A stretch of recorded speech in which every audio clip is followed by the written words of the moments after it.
Justo ayer su compañera, antes de terminar, me estaba haciendo unas preguntas de repercusión clínica, ¿no? Y justo le había dicho de que sí, lo íbamos a ver.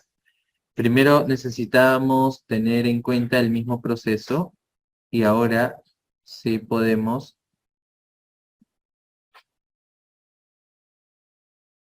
analizar eso, ¿no?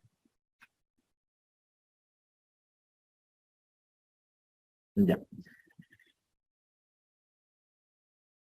Ujú. Mm. Cuando nosotros valoramos consideraciones clínicas, que en la parte de embriología los van a ver siempre como un apartado, lo que estamos buscando es que ustedes justamente vean la aplicación de esto, ¿no? La importancia, ¿para qué va a ser importante? Nosotros vemos de que justamente la cantidad de ovocitos primarios va cambiando con la edad, ¿no? Porque cada vez existe un proceso de degeneración. Y a su vez va a existir factores que podrían condicionar a que pueda justamente del número aproximado que debería llegar a ser 480 ser aún menor, porque van a repercutir en lo que vendría a ser la misma natalidad. Ahora, cuando existe una latencia, ¿no? Prolongada, como está escrito también en su diapositiva, de los ovocitos primarios. ¿Qué entendemos por latencia prolongada? Tiempo, ¿verdad?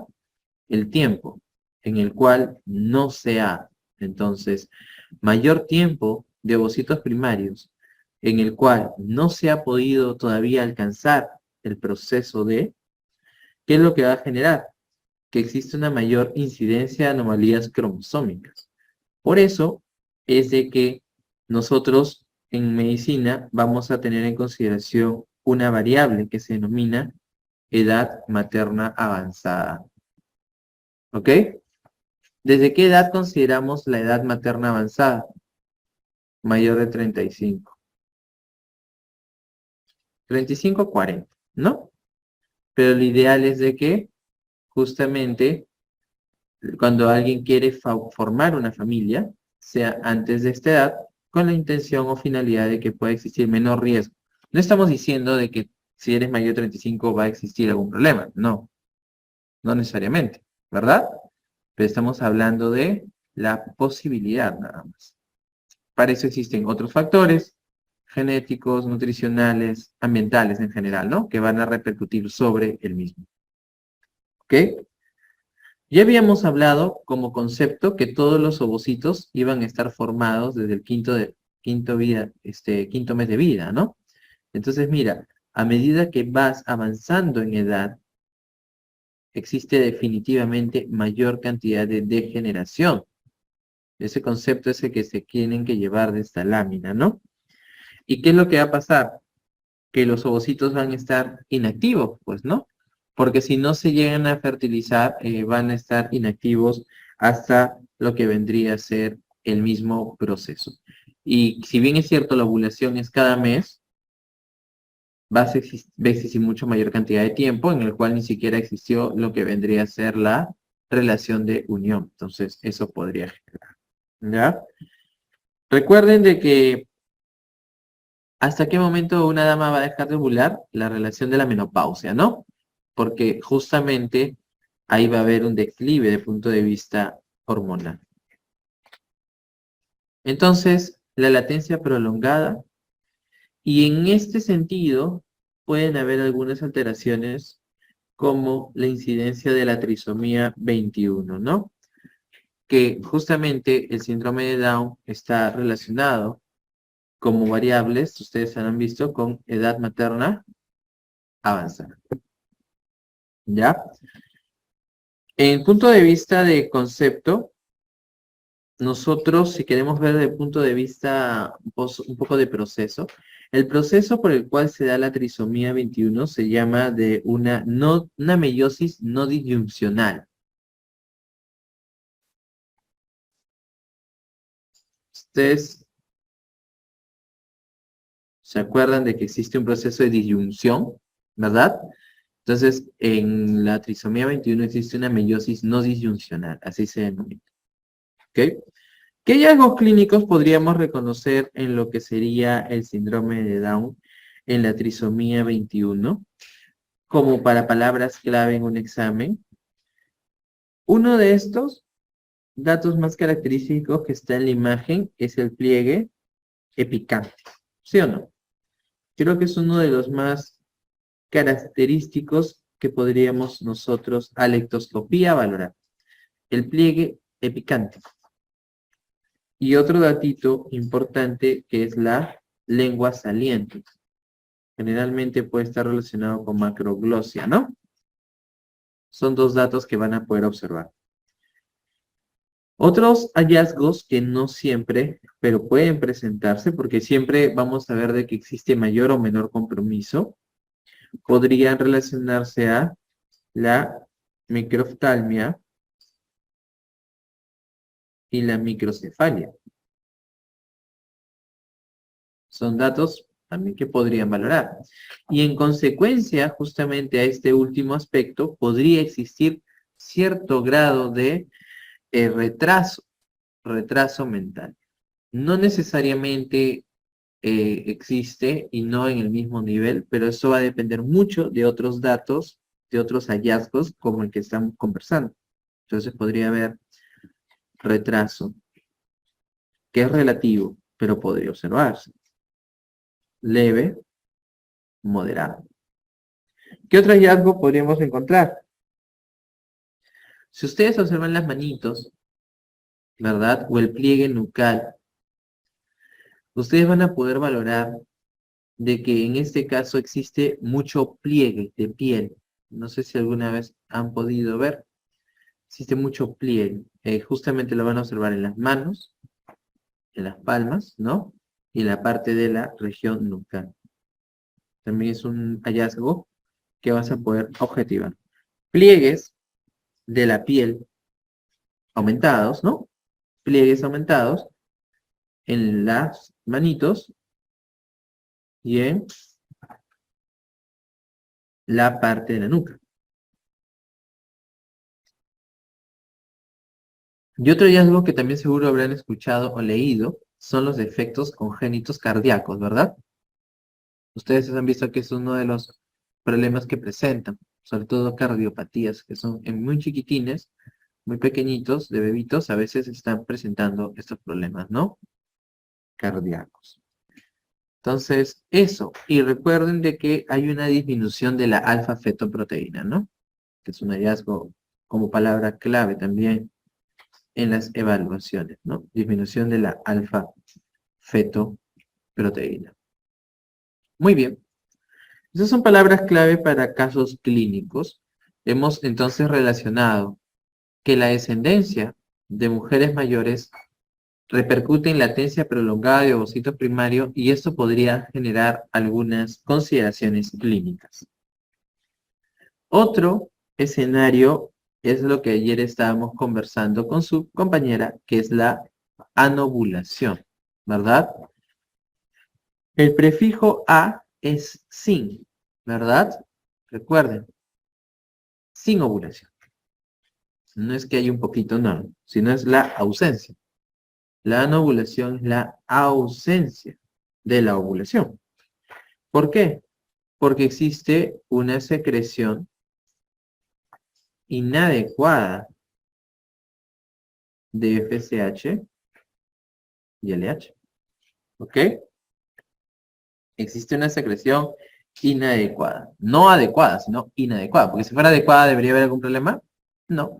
Más bien es inadecuada. Existen diversos factores que los vamos a ver ahorita. Pero lo que quiero rescatar aquí con este esquema es lo siguiente. Ayer habíamos conversado respecto al eje, ¿se acuerdan? El eje central está aquí. Hipotálamo, hipófisis. Este lóbulo es el lóbulo anterior, ¿verdad? Y este lóbulo es el posterior. ¿Cómo se llama el posterior? Neuro, ¿ok? Hipófisis. Y el anterior, adeno. Entonces, ¿qué es lo que estamos valorando? El ovario, que es en la parte inferior del esquema, sería primario el problema, ¿no? Cuando el problema está ahí, ¿se acuerdan? Cuando el problema es a nivel de la hipófisis, habíamos conversado que sería secundario. Y si el problema está por encima U, sería un problema terciario. Ok. ¿Qué es lo que les llama la atención de este esquema? Podemos ver la flecha de colores, ¿no? Podemos observar por una parte de que la GNRH se libera, ¿verdad? De manera pulsátil, miren el color celeste. Y este genera en lo que vendría a ser la relación de la hipófisis, ¿qué cosa? Que se secrete FSHI LH. ¿Y qué va a pasar? Va a dirigirse ¿hacia dónde? Hacia el ovario para favorecer, en este caso, el proceso de maduración. Eso es lo normal, ¿verdad? En este esquema, que ustedes lo habrán visto desde los libros de colegio, no era nada más ni nada menos que el proceso de maduración folicular, ¿verdad? Ok, pero ¿qué habíamos dicho que en el proceso de maduración folicular se iba a generar gracias a la presencia de justamente las células de la teca y las células de la granulosa? Los estrógenos, ¿sí o no? Y los estrógenos habíamos hablado que condicionaban o repercutían ¿en qué? En un feedback. Sobre todo al inicio, negativo. Entonces, ¿qué pasaría en una situación clínica en la cual de por sí existe una secreción inadecuada, pero de esa secreción inadecuada va a existir igual estrógenos, ¿verdad? Es decir, hay menos, pero igual producen. Igual ese va a producir ¿qué cosa? Un feedback, ¿verdad? Entonces, ¿te conviene que ese feedback negativo propio del estrógeno siga dándose? Si de por sí ya hay menos. No, ¿verdad? Entonces, como este hallazgo es justamente el que nosotros queremos suprimir para poder regular y favorecer esto. Yo necesito favorecer esto. ¿Qué haría? Competir con los sitios de unión del estrógeno a nivel hipotalámico. Entonces, ¿qué voy a hacer? Un medicamento es el citrato de clomifeno.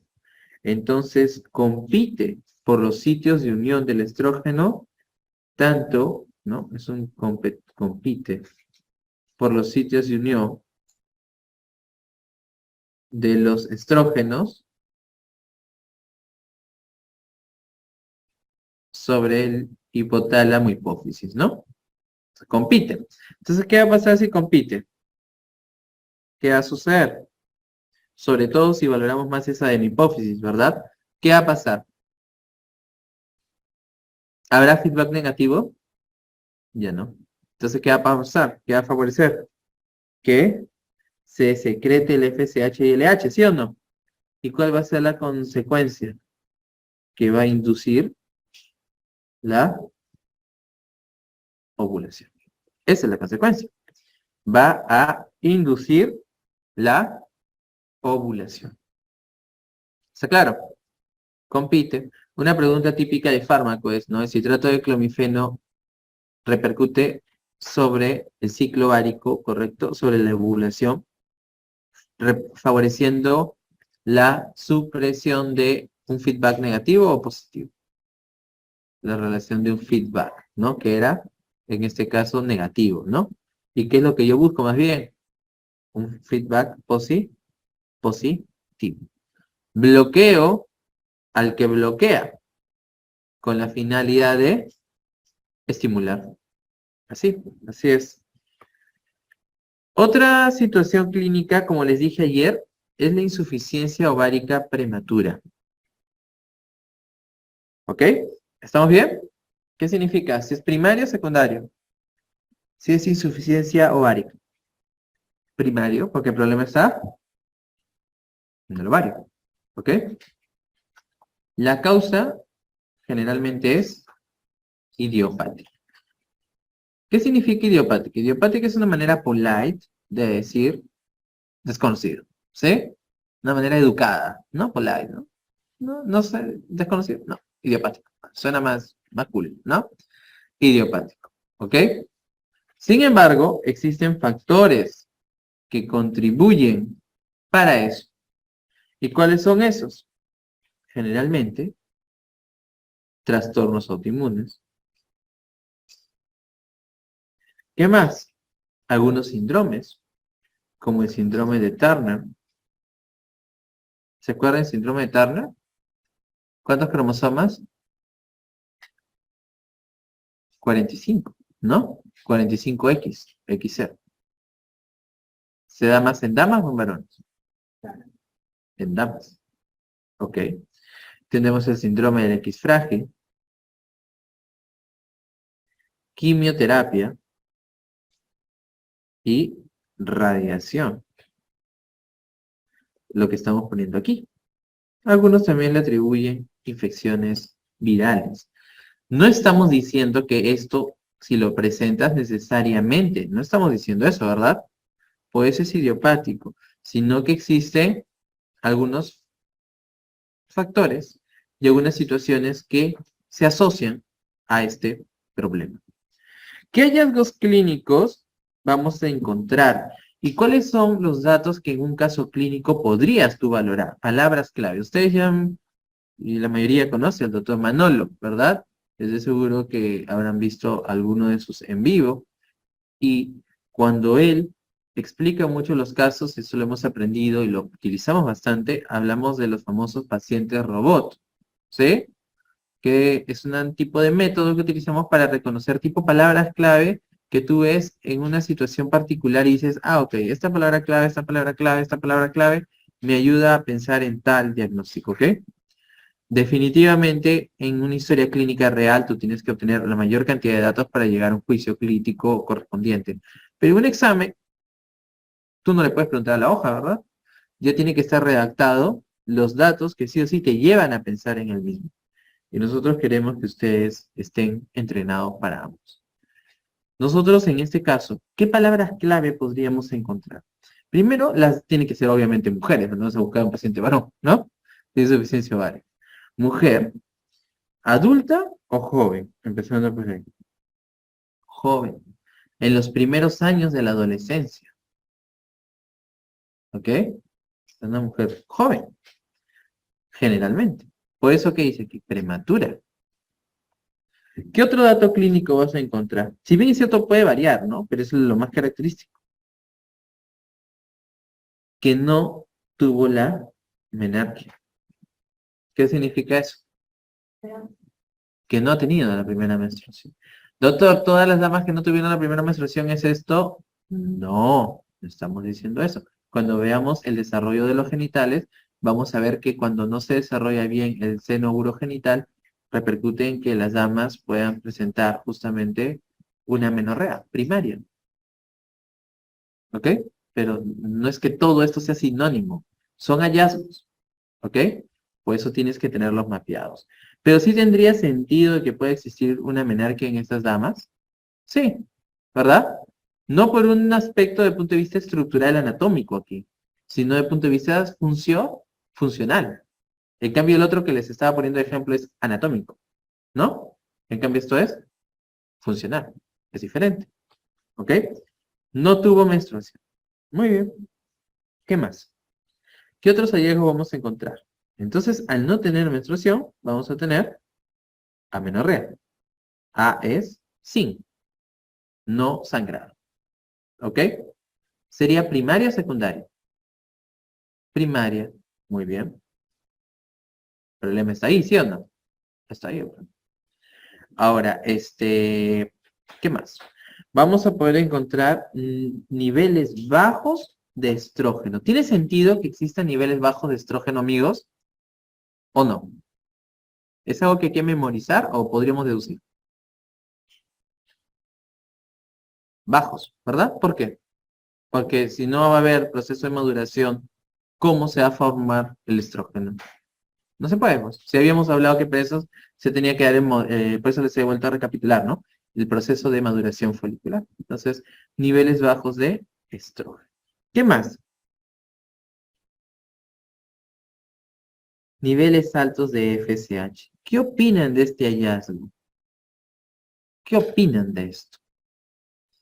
Niveles altos de FSH. ¿Qué opinan?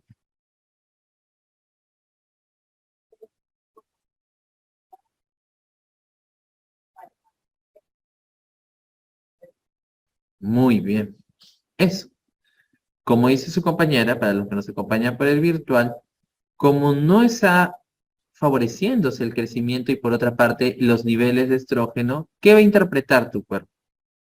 Que no hay FSH, pues. ¿Sí o no? ¿Qué tipo de feedback estaría generando? Porque está generando lo que vendría a ser una retribución supuestamente positiva ante una ausencia, ¿verdad? Pero ¿es que realmente no había? No, sino que nos está dando, ¿verdad? Entonces, ¿qué va a pasar? Va a aumentar la FSH.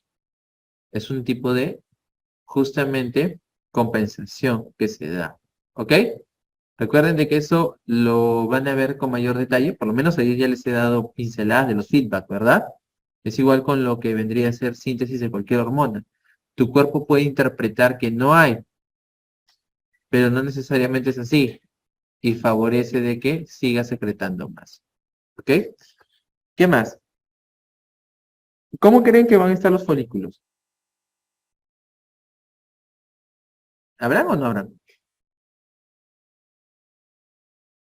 ¿O están totalmente atrésicos o no hay? ¿Verdad? Un hallazgo es que vas a encontrar un ovario sin folículos. ¿Y cómo me doy cuenta de eso? ¿Tengo vista de Superman? No. Con el ultrasonido, pues, ¿no? Entonces es una ecografía. Ahí te vas a dar cuenta. Objetivas, ovarios, sin folículos. ¿Ok? ¿Y cómo estarán los ovarios?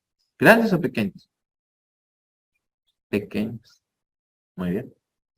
Pequeños. Muy bien. Entonces, ¿se lo van a memorizar o es lógica? Es lógica en realidad, ¿verdad? Si es una insuficiencia ovárica primaria, prematura, el problema está ahí, existe una relación de compensación, no se alcanza, ¿qué va a suceder? Lo que normalmente debería de pasar, no va a pasar. Punto. Por eso que, como cuando tuvimos el en vivo y con el Doc Manolo le dijimos realmente que sabe ciencia básica, sabe medicina. ¿Y esto en qué curso lo van a ver? En gineco, ¿verdad? En gineco van a ver este tema. ¿Y qué hacemos a veces todos? No memorizamos esto. Y dicen, ¿por qué? Dios sabrá por qué. Pero se ha hecho. No sé, me acuerdo para el examen, ¿no? Y luego, ¿qué pasa? Te olvidas. Por eso que tienes que entenderlo. ¿Está bien? Por eso les estamos dando, en cada capítulo, ustedes ya me imagino han echado un ojo a todas las separatas, ¿no? De embrio. ¿Qué han visto que siempre hay? Apartados de consideraciones clínicas, para que vean que realmente todo lo que vamos a ver sí sirve. No son datos que luego no son útiles. Muy bien. Siguiente. Otra situación. Ayer les hablé de esta situación, ¿se acuerdan? La EPI. ¿Sí? La enfermedad pélvica inflamatoria. Esta sí está asociada a una infección, ¿verdad? Es decir, como antecedente tiene que haber algo de infección. Pero en el anterior también, sí, pero es más viral. Acá no necesariamente. ¿Ok? Entonces, en la enfermedad pélvica inflamatoria, EPI, vamos a nosotros a valorar que puede haber, definitivamente la palabra clave que vas a tener que encontrar es infección. Pero a veces no te van a poner infección, pues, sino te van a poner signos o hallazgos relacionados. Fiebre, ¿no? Leucocitosis, dolor, etcétera. ¿No? Dependiendo, pues, de cuál sea también el estadio, porque existe una clasificación que lo van a aprender en gineco.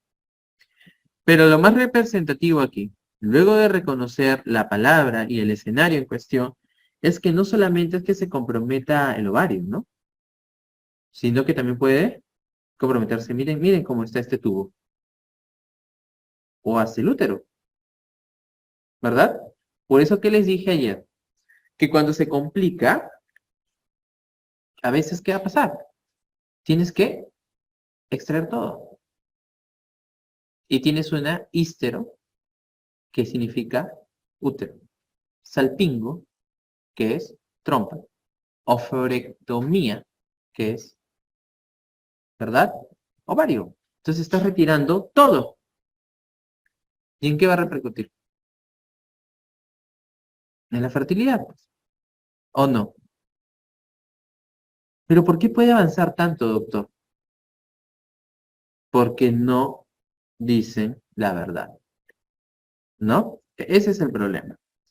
Muchas veces no los pacientes, no expresen, en este caso las pacientes, porque en realidad tanto es en varones como en mujeres, ¿no? Pero en este caso es una patología femenina.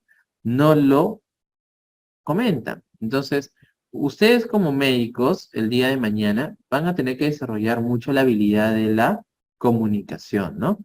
¿Por qué creen que yo les hago hablar, que nos miremos a los ojos y todo? Porque es importante la empatía y la confianza que tú vas a expresar y brindar a tu paciente.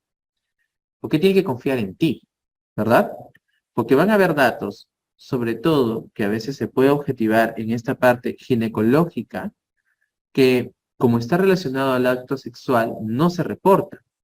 Y más aún dependiendo de la edad, y más aún dependiendo de que si los padres de la paciente lo saben o no. Esos son escenarios que ustedes van a ver y lo van a tener que afrontar.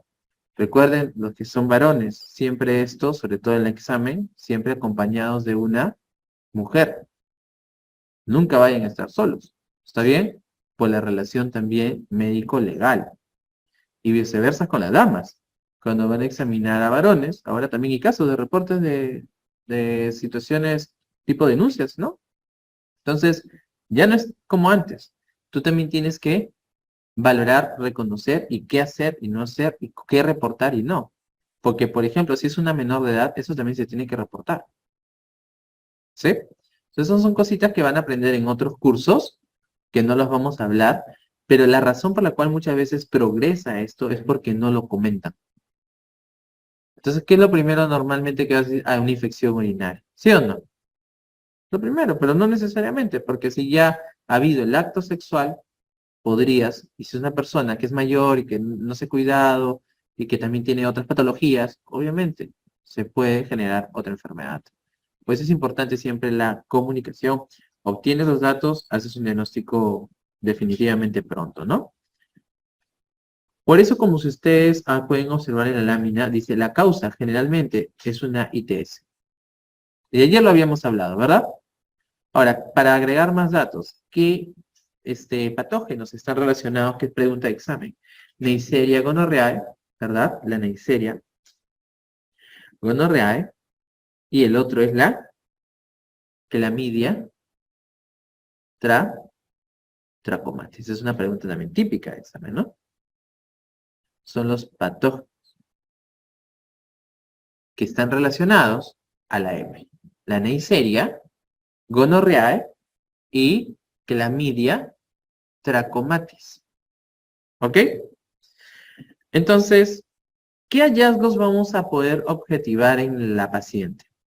Si es una infección a la cabeza, fiebre, ¿no? Tiene que haber fiebre. ¿Ok? ¿Qué más? Leucocitosis, generalmente con desviación izquierda. ¿Qué más?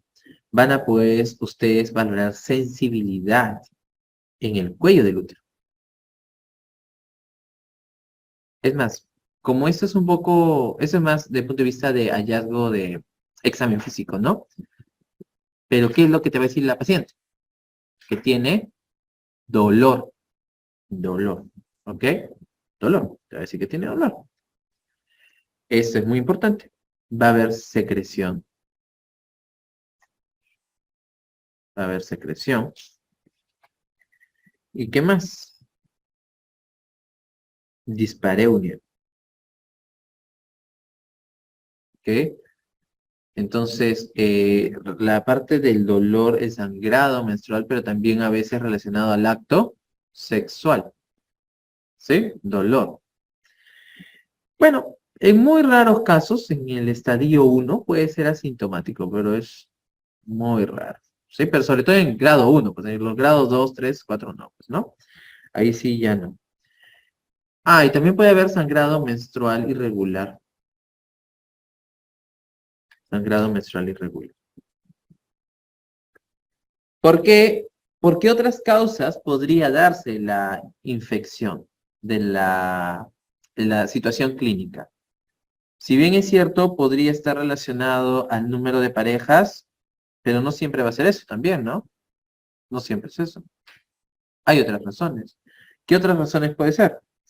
Por ejemplo, una infección intrauterina en las damas que utilizan los dispositivos intrauterinos, los famosos DIU. No sé si han escuchado. Son pequeños dispositivos que se colocan la famosa T de cobre, ¿no? Que es un método anticonceptivo. ¿Qué pasa si está mal colocado, si está infectado, etcétera? Va a generar una infección intrauterina, ¿no? ¿Qué más? Otra situación, que exista una infección posparto. Es decir, miren, después del parto, podría darse. ¿Qué otra situación? Una infección posaborto, ¿ok? Saben que hay situaciones clínicas de abortos espontáneos, ¿no? Sobre todo se observa un poquito más en primerizas, el cuerpo es tan sabio a veces que cuando está existiendo algún tipo de anomalía, el mismo cuerpo lo rechaza, ¿ok? Para hablar de abortos también existe un número de semanas, ¿no? No es que uno habla de aborto hasta la semana 35, ¿no? Eso ya es un óbito fetal, ¿no? Entonces, existen características, generalmente está oscilando entre la 19 y 20, ¿no? Para el otro, para la categoría de aborto. Y obviamente sabemos que no está permitido, ¿no? ¿Qué más?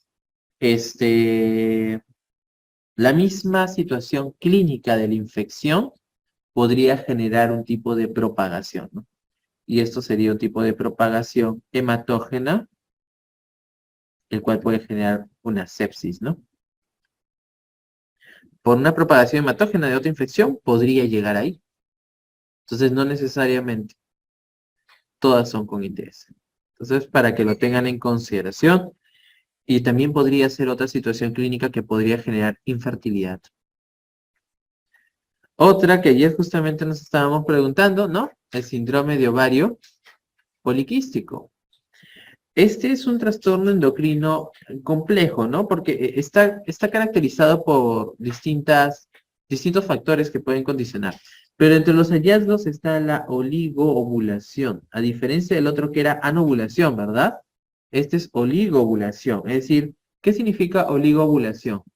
Ovulación poco frecuentes e irregulares, ¿ok? El otro es sin ovulación, ¿verdad? Este es oligoovulación. Oligoovulación es ovulación poco frecuentes e irregulares. ¿Cuáles son las características que ustedes van a encontrar? Un exceso de andrógenos. Los andrógenos. Habíamos hablado hace un rato, ¿no? Los andrógenos al final son los que van a repercutir en qué? En la formación de mayor cantidad de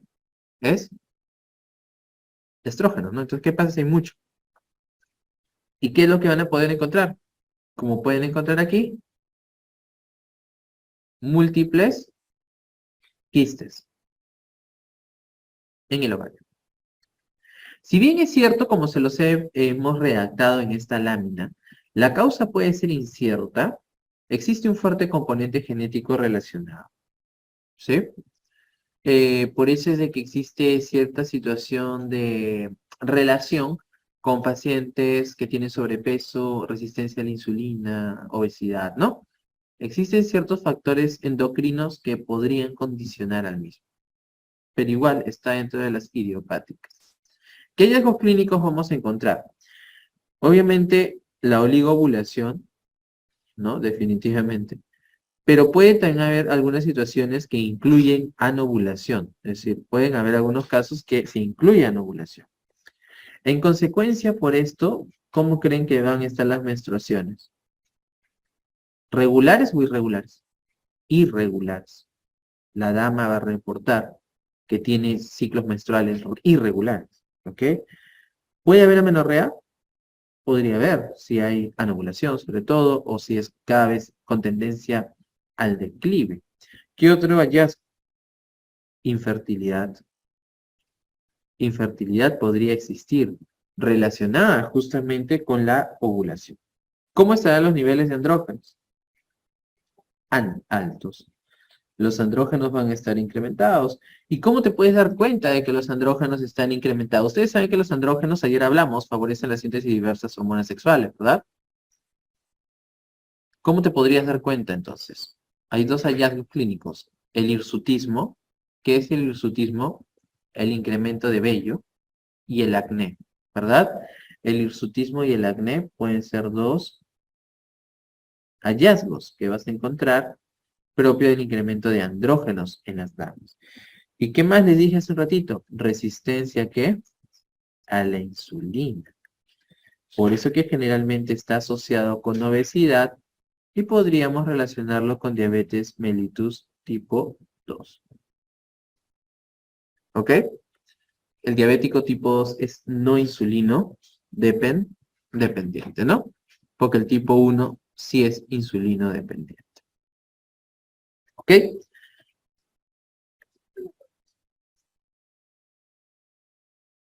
Ah, incluye anovulación. Podrían haber situaciones clínicas, aquí he puesto incluye anovulación, porque pueden haber situaciones que existe anovulación. No te preocupes. Muy bien. Continuando aquí, otra situación clínica, la endometriosis. La endometriosis, ¿qué es? Miren en la imagen. En el lado izquierdo de la imagen está lo normal, ¿verdad? De alguna forma, por una parte. Y en el lado derecho estamos observando esto. Aquí también, en realidad. ¿Qué es eso? Son aparición de foco de tejido endometrial. ¿Dónde está el tejido endometrial? A nivel de la cavidad uterina, ¿sí o no? Pero ¿qué es lo que va a pasar en endometriosis? Aparecen focos de tejido endometrial. ¿En dónde? En lugares anormales al útero. ¿Dónde está apareciendo aquí? En el ovario. ¿Dónde está apareciendo? En las trompas, en los ligamentos, ¿sí o no? Están en el peritoneo pélvico, están apareciendo en otros lugares. ¿Lo pueden observar o no? Ahí está clarísimo. Es decir, es un tejido que no debería estar ahí. ¿Ok? Cuando está fuera del lugar, nosotros utilizamos un nombre que de repente algunos lo han escuchado, que es ectópico. ¿Ok? ¿Alguna vez han escuchado esa palabra? Ectópico significa fuera de lugar. ¿Ok? Por ejemplo, un embarazo ectópico. Normalmente, ¿dónde debería implantarse? En el útero, a nivel endometrial, en el endometrio, para poder ingresar. Pero ¿qué pasa si se implanta en las trompas? Es un embarazo ectópico, porque es fuera de lugar. No solamente está en eso, tenemos la situación clínica del riñón ectópico, cuando está en otro lugar, está descendido, por ejemplo, ¿no? Entonces, ectópico es fuera de lugar. La endometriosis se caracteriza por aparición de focos de tejido endometrial en otros lugares, ¿ok? Entonces sería un tejido endometrial ectópico. Eso es la palabra clave, en este caso, que resume la endometriosis, ¿ok? ¿Y qué va a generar? De que existan cambios hormonales cíclicos con los que deberían muchas veces estar relacionados con el ciclo endometrial, ¿no? Entonces lo altera desde el punto de vista de regulación propia que debería de existir, ¿ya? Entonces altera el ciclo. La causa también es idiopática, pero tiene algunos condicionantes propios asociados a infecciones también. ¿Qué hallazgos vamos a encontrar? Muchas veces van a poder encontrar infertilidad, dismenorrea, que ya saben que está asociado al dolor con la menstruación, dolor pélvico, disuria, dispareunia, básicamente, ¿no? Dolor en el acto sexual, dolor pélvico, dolor en la menstruación, disuria al orinar, infertilidad. Son hallazgos que ustedes van a poder objetivar en la endometriosis, ¿ok? Entonces, con esto, lo que hemos querido categorizar con ustedes son situaciones clínicas que al final están relacionadas al ciclo de maduración folicular, dando justamente el alcance y la importancia característica a lo primero que hemos ido aprendiendo en este segmento. Vamos a continuar justamente con el proceso, ¿no? La historia, como les estaba diciendo, es como un cuento. Ahora la idea es continuarla, ¿no? En este suceso de procesos que hemos visto, cuando hemos querido analizar el mismo proceso de análisis, podríamos tener en consideración de que la fertilidad va a ser una de las variables muy importantes y es importante realmente, ¿no? Imagínense los que quieran ser ginecobstetras, la parte de fertilidad, esta parte van a tener que dominarla, ¿no? Definitivamente.